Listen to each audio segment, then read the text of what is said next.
In the last lecture, we have discussed maximum power point in IV characteristics from a solar panel.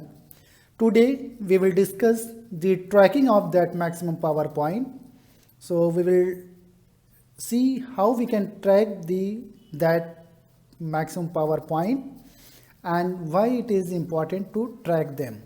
So, today's lecture will cover these 2 points. So if we have the solar panel and a load is connected through that,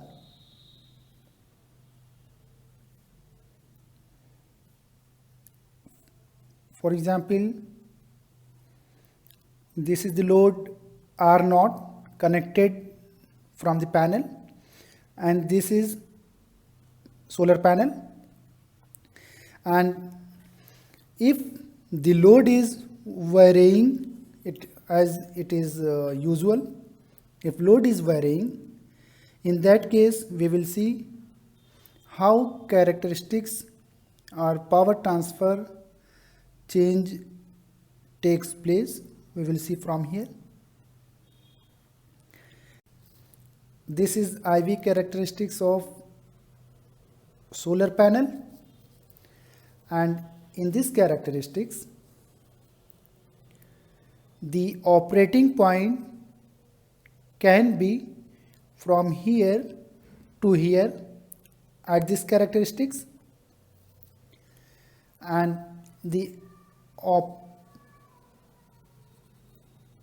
if this is load line, as we have seen earlier, this is known as load line, then slope of this load line will be change in I with respect to change in V. This will be nothing but admittance 1 by R0, that is the load. This is known as operating point. Okay. If our load R0,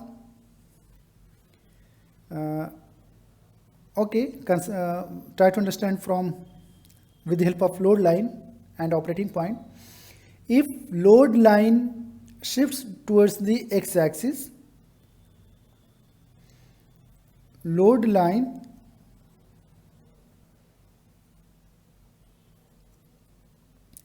along x-axis, in that case the slope of the line decreases as it comes from here towards the x-axis, towards the V, we can say. And if slope decreases, it means R increases, and as it comes at the x-axis, in that case slope becomes 0. It means R0 becomes infinite. It means when load line along x-axis, then R0 will be infinite, and if R0 will be infinite, it means it will behave as an open circuit.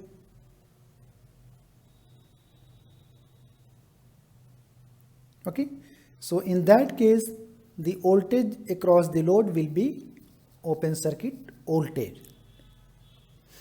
Now against this, consider that this load line shifts towards the vertical axis, towards the I. In that case, the slope of the line, that is change in I divided by change in V, is equal to 1 by R0. It increases. If slope increases, it means R0 decreases. And if load line along y-axis, in that case, if it comes at y-axis, means operating point moves at this line, operating point comes here, and in that case the slope becomes infinite.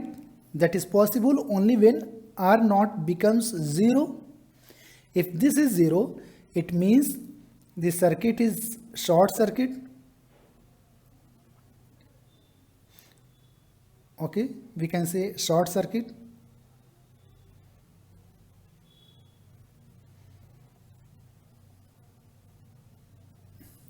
These two conditions occur.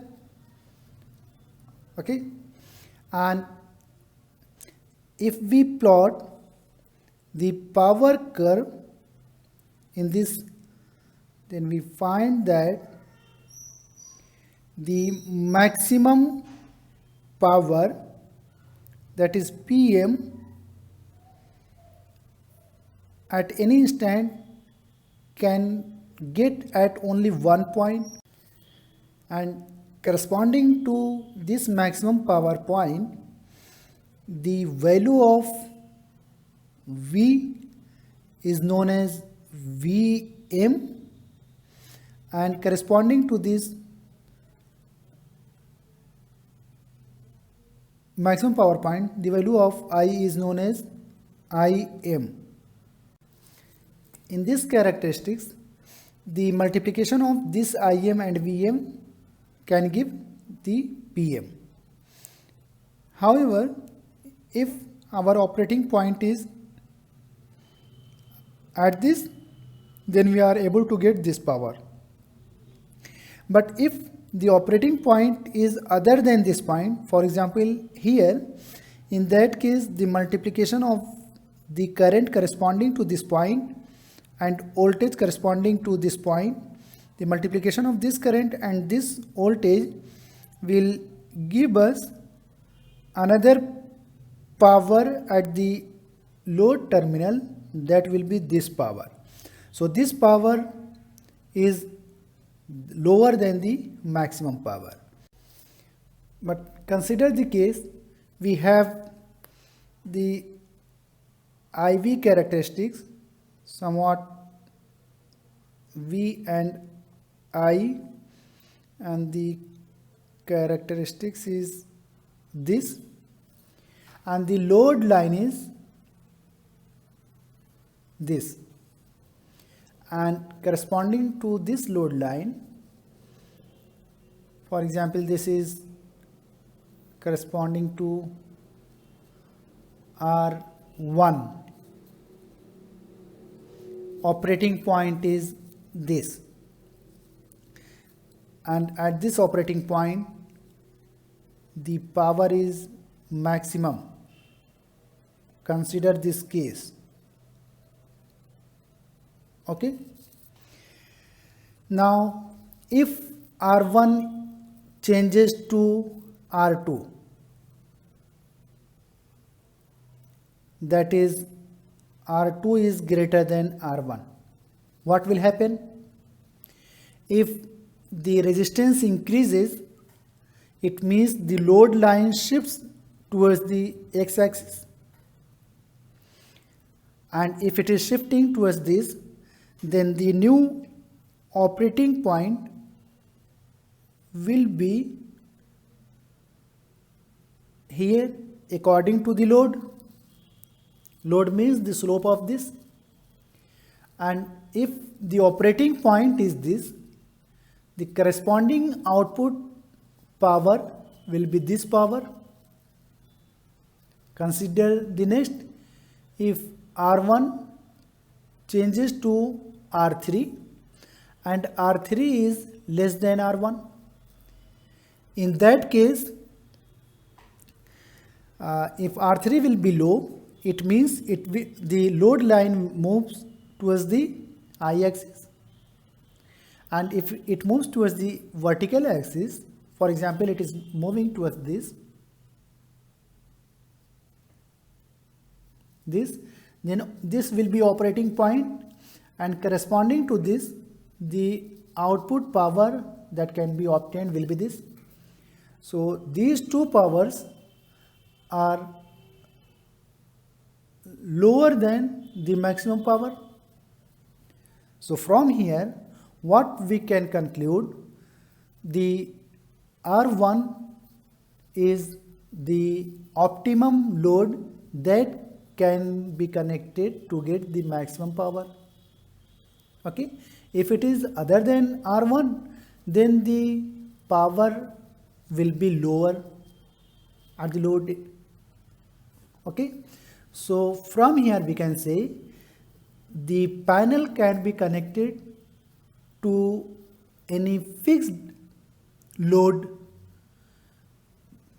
As we have seen from here, if it is varying other than this, then the power obtained at the load terminal is lower. In all the cases, either it is low or high. So operation of solar panel will give you maximum power only when you have fixed load. But this is not the actual condition in daily life. What happens there? Load changes according to the requirement. So there should be some modification in this operation, so that even though the load vary, that may not affect to the operating point from the maximum Pmax. Okay, and for that purpose the changes that is required is possible with the help of the interface of the load to the panel through, this is the load, through the power interface unit, that is converter. Power interface unit, that is, if the output is DC and the load requirement is also DC, then power interface unit is DC to DC converter. Okay, so the interface device can help to maintain the operating point at maximum power point irrespective of the variation of the load. In this modified structure, the terminal voltage is Vt and the current that is flowing from here, we can say I, since it is terminal, so say IT, and this is load current and this is load connected to the system, and this is DC to DC converter. Here the variable parameter that enable the control of the full system at maximum power point is the control signal given to the switching operation for the converter. So we can say here control input, that is signals to trigger the switch of DC to DC converter. The control signal adjusts the switching operation of the converter in such a way that the input side resistance, that can be considered as RT, remains constant, that is irrespective of the variation of the load impedance. Now let us discuss how it can control the system to operate at maximum power point. But before that, let us see what power interface unit can be. So if it is DC, the load is also DC. In that case, DC to DC converter is required. The first interfacing unit is DC to DC converter, and this converter can be non-isolated type and second one is isolated type. So in non-isolated, we will see here the boost converter is there are two interface. So first is boost converter. Second, it is also known as step up. The voltage at input is boosted at higher value at the output terminal. So first is boost converter. You can say buck converter according to the control, and the third can be the combination of these two, buck boost converter.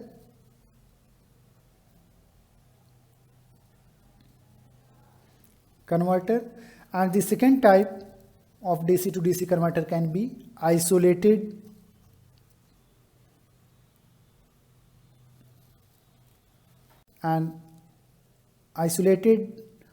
converter can be fly back, and we have push pull and half bridge, full bridge, and there may be some more. However, our discussion will be for non-isolated DC to DC converters only. And apart from that, if the input is DC, however our load is AC, in that case the interfacing unit can be DC to AC converter, DC to AC converter, that is nothing but inverter.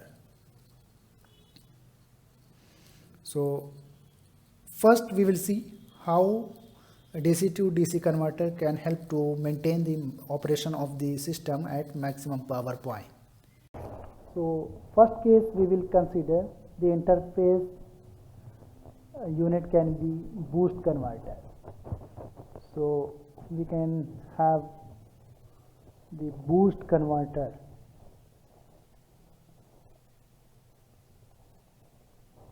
Okay, in that case we have same panel, and at the terminal of the panel we will connect the boost converter, and boost converter, if we recall, then we find there is an inductance for storing the charge during the off operation. Charging and discharging of inductor can help to boost the voltage, and this is the load here. This unit is known as the boost. This unit is responsible for boosting of the voltage from one level to the another higher level. So in this case, this voltage is named as Vt, and the current that is flowing from here is named as It, and here we have R0 that can vary, and the voltage at this terminal is V0 from this R0, and corresponding the current that is flowing from here is V0 by load, and this is the switch that we can say it is Q. This is the charging inductor L, and this is C, and this is diode, and this is our panel. So in this case, when this switch is turned on, in that case this potential, this point will have, when it will be turned on, then the IT current that is flowing from here will follow this route to complete the circuit. It will not follow this path. I will explain why. At the same time, the charged capacitor will start discharging through this path, and if it starts discharging, at that moment the voltage at this is at high potential, that is positive V, and here when it is on, at that time the voltage at this is V, high voltage, and this point will have the potential of this point as it is shorted during the on condition of this, and in that condition when it is 0 it is high, it becomes reverse bias, and due to reverse bias condition it turned off.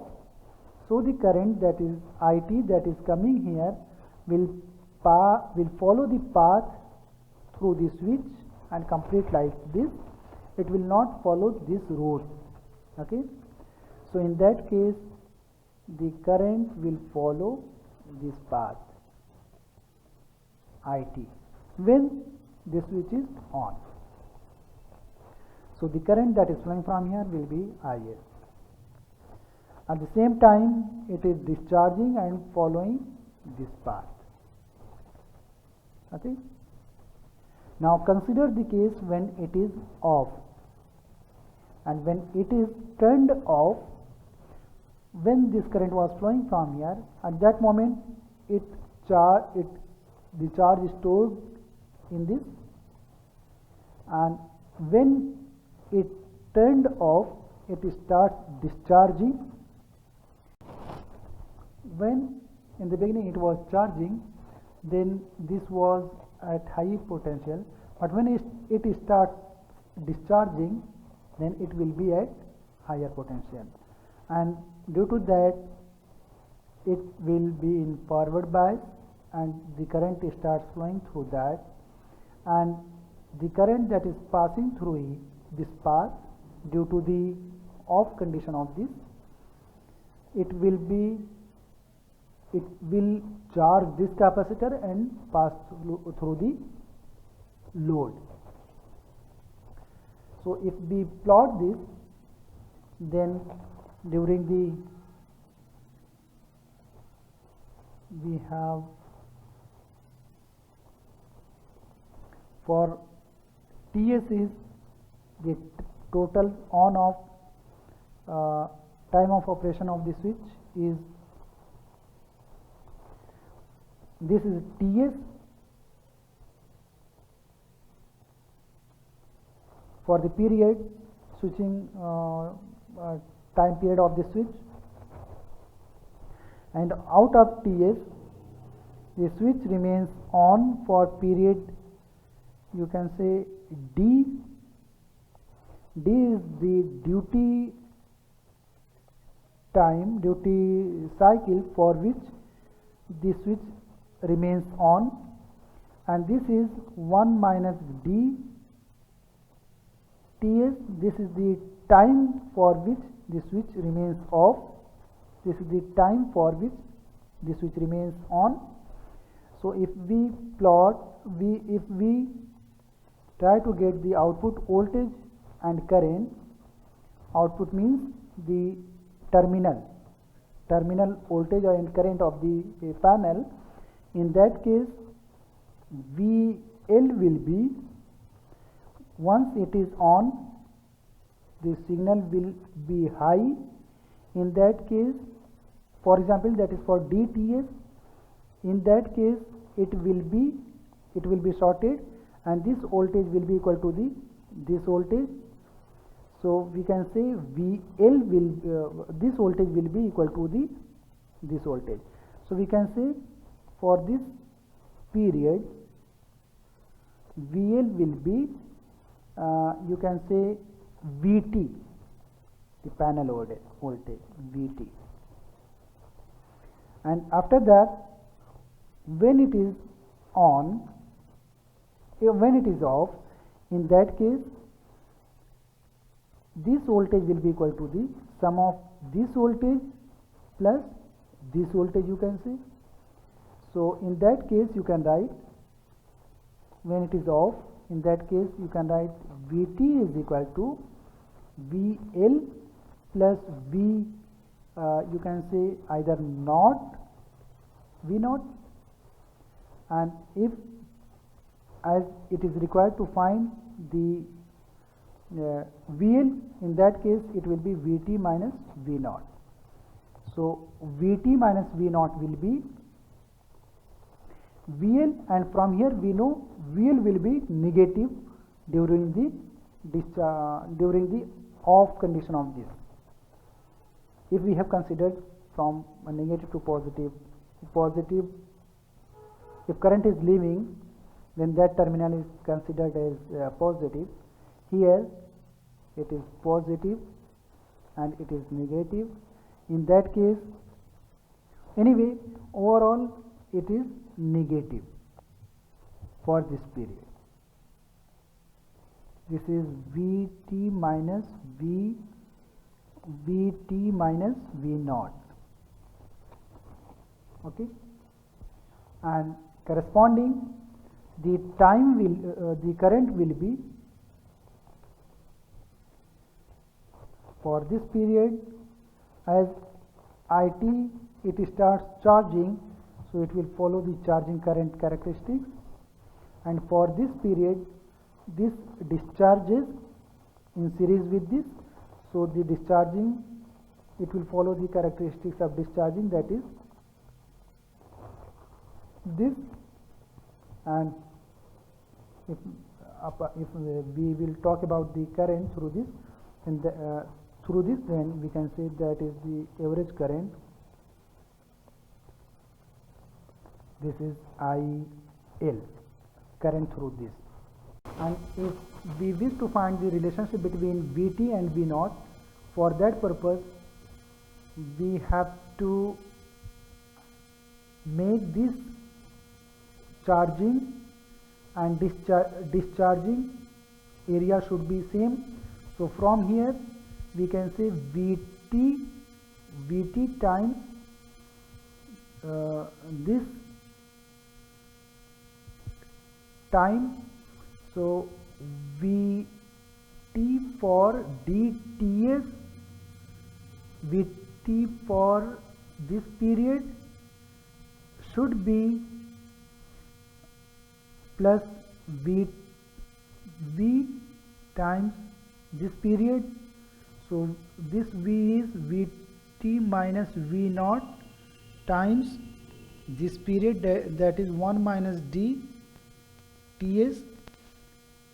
This area plus this area should be equal to the 0, and if we simplify, then we have Vtd plus Vt minus Vtd minus V naught plus V naught d is equal to 0. Just I open this bracket, multiply this with this, multiply this. So from here this will be cancelled out, and if we simplify, then we find Vt minus V naught, it will give us 1 minus d is equal to 0. So we will get this, it will, from here we can get V naught is equal to Vt divided by 1 minus d. This is the relationship between V naught terminal voltage and output voltage. And at the same time, if we wish to find the relationship between input current and load current, from there, load current means the current that is flowing from here, input current is the terminal current. So from there we can say,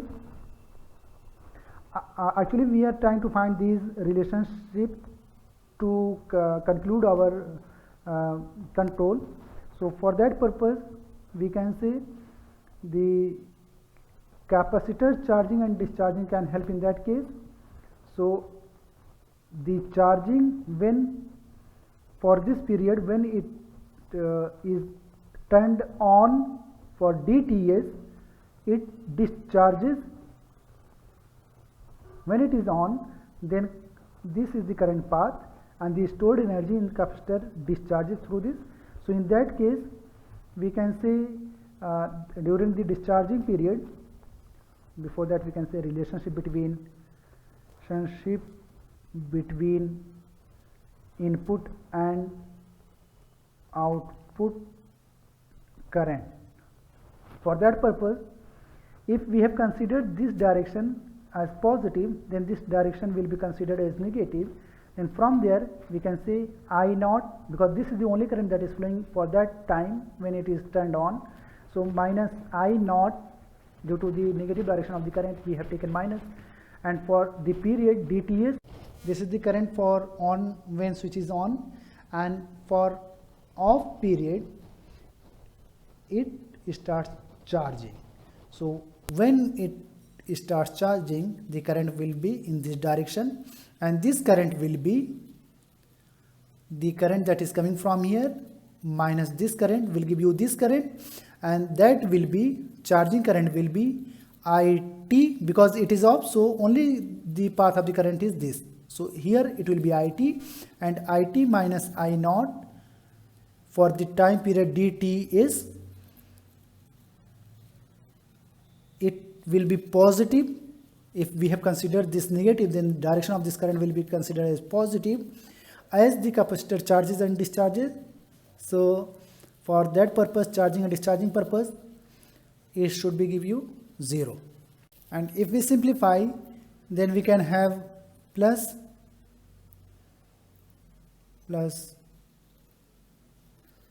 here something wrong, I don't know. Yes, here this should be 1 minus d, because this d should be 1 minus d.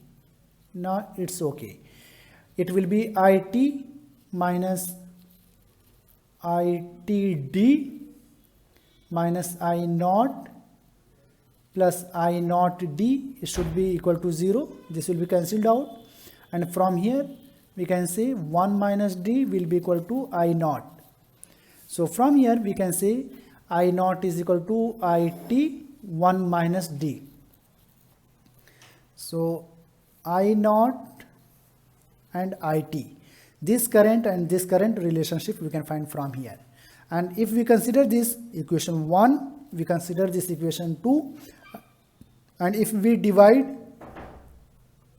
1 from 2, then we can find V naught divided by I naught is equal to Vt divided by 1 minus d divided by It 1 minus d. Okay, so we can write it 1, and we can multiply external term and internal term. From there Vt divided by It, and this can be multiplied 1 minus d square. It is nothing, just V naught by I naught. Okay, and this thing V terminal divided by I terminal can be written as R terminal. So from here we can say d square, V naught by I naught. This is nothing but output load terminal resistance.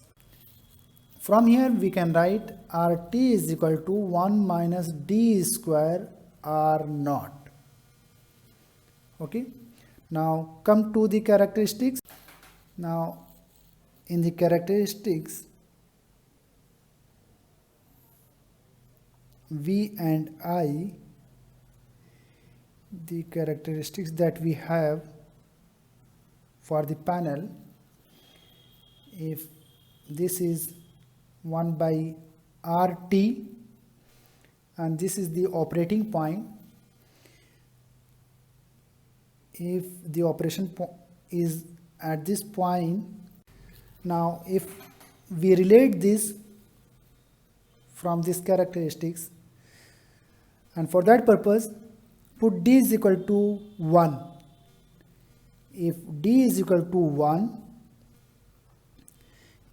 in that case this is 1 by RT. D is equal to 1, then RT will be equal to the 0. And if RT is equal to 0, then slope will be infinite. Then load line will shift towards the vertical axis, will be, you can say it will shift in this direction. So operating point will be here. So that will be, current will be short circuit current and operating voltage will be 0. Okay, we can say it will be perpendicular. Load line will be current axis.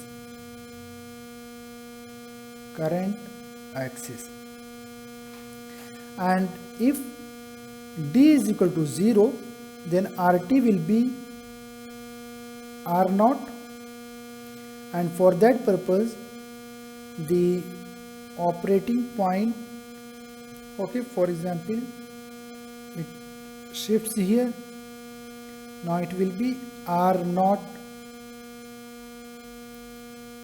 Okay, so slope is D is equal to 0, in that case RT is equal to R0, and the load line will be according to 1 by R0. From these 2 points we find that in this case the accessible power is from here, and in this direction the accessible power is from here. So the power that can be accessed is this power. So what we can observe from here, just by controlling D we can control the range of the accessible point at this characteristics, irrespective of the R0. Just by controlling D we can control RT, whatever R0 is present there.